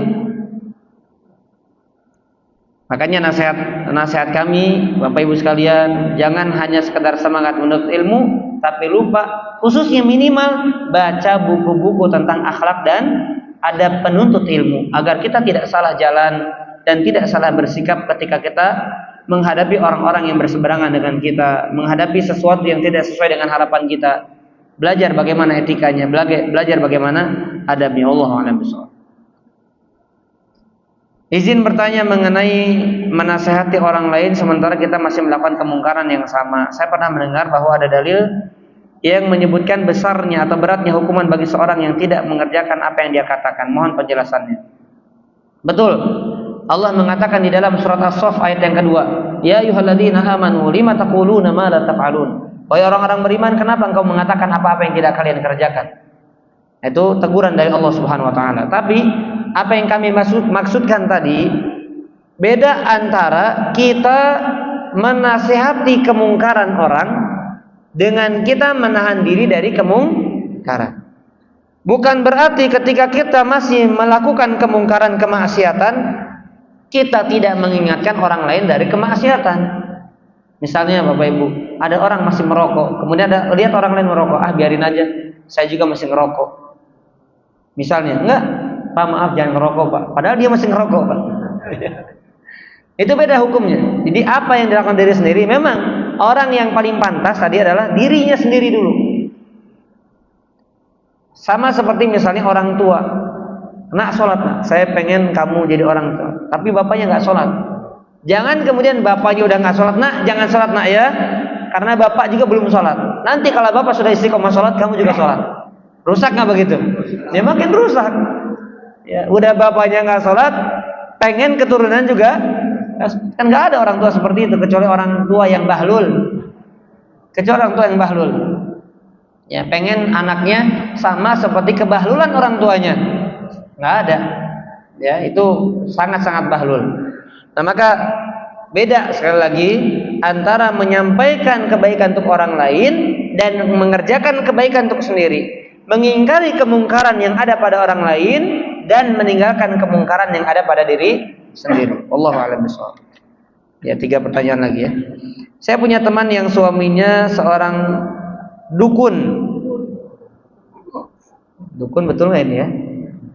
Suaminya sekarang sudah sakit-sakitan. Saya nggak pernah main ke rumahnya. Apa saya harus menasehatinya sebelum dia meninggal?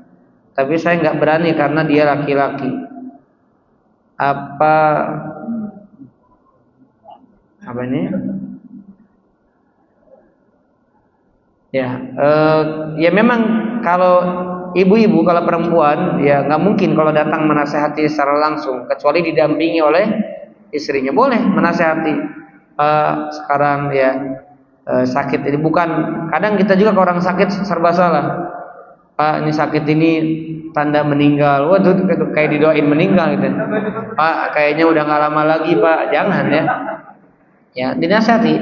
Ini sakit ini mengingatkan kita untuk bertobat dari dosa.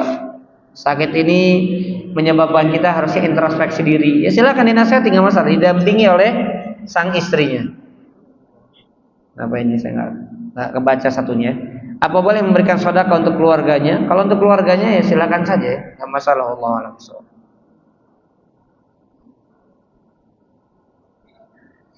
Ustadz izin bertanya, jika kita mempunyai salah sama orang, terus kita minta maaf, namun orang tersebut tidak memaafkan, bagaimana sikap kita?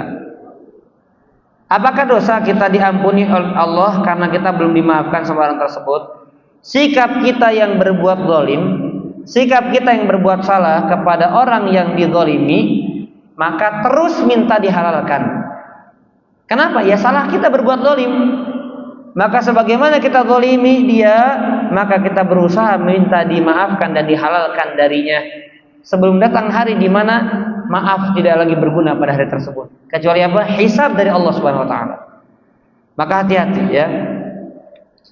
Namun terkadang ini saya fokus kepada yang bertanya. Terkadang orang yang zalim melampaui batas dalam kezalimannya yang menyebabkan orang lain tidak mau memaafkannya. Saya pernah membaca sebuah kalimat, dan ini kalimat Syekhul Islam Ibnu Taimiyah. Terkadang tidak memaafkan lebih baik daripada memaafkan. Terkadang tidak memaafkan lebih baik daripada apa? Memaafkan. Dan saya pernah lakukan ini kepada beberapa orang. Maaf, bukan saya berarti tidak lapang dada dalam memaafkan, bukan. Tapi saya mengambil alasan sebagaimana diungkapkan oleh Syekhul Islam Taimiyah. Apa kata beliau alasannya? Memaafkan itu kebaikan. Tapi mencegah orang lain dari berbuat kemungkaran juga adalah sebuah kebaikan. ketika kita memaafkan dia, tapi dia tidak berhenti dari kemungkarannya, maka memaafkannya tidak lebih baik daripada tidak memaafkannya. Paham? Maka saat itu lebih baik dia tidak dimaafkan dibandingkan dimaafkan. Jika apa? Jika kita memberikan maaf kepada dia, menyebabkan dia tidak berhenti dari kezalimannya, menyebabkan dia tidak jerak dari kezalimannya. Jadi kita katakan, saya nggak maafkan Anda dan saya akan tuntut Anda di hadapan Allah. Saya nggak akan maafkan sampai saya mati, nggak akan saya maafkan. Oh, dia buat dia jadi mikir, Pak. Kalau ya udah kali ini saya maafkan, dolim lagi, kali ini saya maafkan, dolim lagi, maka nggak ada maslahat buat orang itu. Dipahami? Maka kata Syekhul Islam Taimiyah, terkadang ada orang-orang yang untuk dia yang berbuat dolim lebih baik tidak dimaafkan dibandingkan dimaafkan. Kenapa? Bapak Ibu, karena yang wajib di dalam Islam adalah minta maaf. Dan yang keutamaan besar adalah wal 'afina 'anil nas, yang memberikan maaf kepada manusia. Itu dapat keutamaan. Tapi kalau nggak memaafkan, ya hak dia. Dia misalnya terlalu sakit hati, terdalam, itu hak dia. Dia yang lebih tahu rasanya. Jangan kemudian Islam ini menganjurkan kita memaafkan, dia nggak merasakan apa yang dirasakan orang yang dizalimi tersebut. Betul atau tidak? Saya bukan cari pembenaran ya. Saya pernah dengar ada seorang ustadz, orangnya ini sudah meninggal, ustadz ini mengatakan dia sudah meninggal dan nanti saya kalau meninggal saya akan hadapi dia di hadapan Allah. Saya bilang sekelas ustadz ini nggak maafkan. Kenapa? Karena memang kehormatan ustadz ini selalu dijatuhkan. Maka nanti akan dihisab di hadapan Allah. Ini apa? Yang saya tanggap ketika saya konsultasikan kepada beberapa teman saya, Ustaz, ini kok sekelas ustadz ini kok nggak memaafkan, kok nggak legowo, kok nggak berlapang dada. Dia bilang, saya langsung diceramahi. Jadi bukannya saya justru bukan dibela, tapi apa? Malah ceramahi. Dia punya hak untuk itu. Ya, kenapa? Di antaranya memberikan pelajaran kepada orang lain yang akan melakukan tingkah yang sama terhadap ustadz tersebut. Jadi takut untuk apa? Berbuat zalim kepada orang lain. Ya, Allahu a'lam bishawab. Ustadz terakhir ini, jika ibu sakit di Tasikmalaya, suami tidak bisa antar, ana diizinkan buat safar sendiri ke Tasik. Bagaimana Ustadz? Sementara suami juga sendirian di rumah. Kalau pulang kantor tidak ada mengurus keperluannya. Upayakan suaminya menemaninya. Karena safar tanpa mahram termasuk dosa. Ya, termasuk dosa. Maka bisa suaminya temani langsung pulang lagi. Kemudian kemudian istrinya ditinggal di sana misalnya untuk menemani orang tuanya ibunya. Ya, kami doakan mudah-mudahan ibunya yang sakit Allah sembuhkan, Allah angkat penyakitnya, dan tentunya siapa yang sakit di antara kita, di antara keluarga kita, semoga juga Allah angkat penyakitnya. La ba'sa tahurun, insyaallah tidak mengapa. Semoga sakitnya menjadi penyebab dosa-dosanya diampuni oleh Allah, derajatnya diangkat oleh Allah Subhanahu wa taala, dan menjadi penyebab Allah berikan kebaikan-kebaikan dan keberkahan di dalam sakitnya tersebut. Amin ya rabbal alamin. Dan orang yang telah wafat mendahului kita, semoga Allah berikan rahmat dan curahkan rahmatnya kepada mereka semuanya. Amin ya rabbal alamin. Tidak lupa kita doakan kaum muslimin, mudah-mudahan mereka mendapatkan derajat syahid untuk orang-orang di Palestina dan di tempat yang lainnya, dan orang-orang yang terluka Allah sembuhkan mereka, Allah berikan kesabaran kepada mereka, Allah berikan kemampuan mereka dalam menghadapi Zionis laknatullah alaihim, dan Allah satukan barisan mereka, Allah kuatkan, teguhkan kaki mereka di atas hidayah, di atas jihad yang dibenarkan oleh Allah Subhanahu wa taala. Amin ya rabbal alamin. Demikian yang bisa disampaikan, mudah-mudahan ilmunya bermanfaat untuk saya khususnya dan untuk kita semuanya. Mohon maaf apabila ada hal yang tidak berkenan dan ada hal yang salah. Semoga Allah maafkan kita semuanya. Amin ya rabbal alamin. Subhanakallahumma bihamdika asyhadu an la ilaha illa anta astaghfiruka wa atubu ilaik. Wassallallahu ala nabiyyina Muhammad wa ala alihi wa sahbihi wasallam. Assalamualaikum warahmatullahi wabarakatuh. Ya, silakan. Waalaikumsalam. Waalaikumsalam, silakan. Alhamdulillah.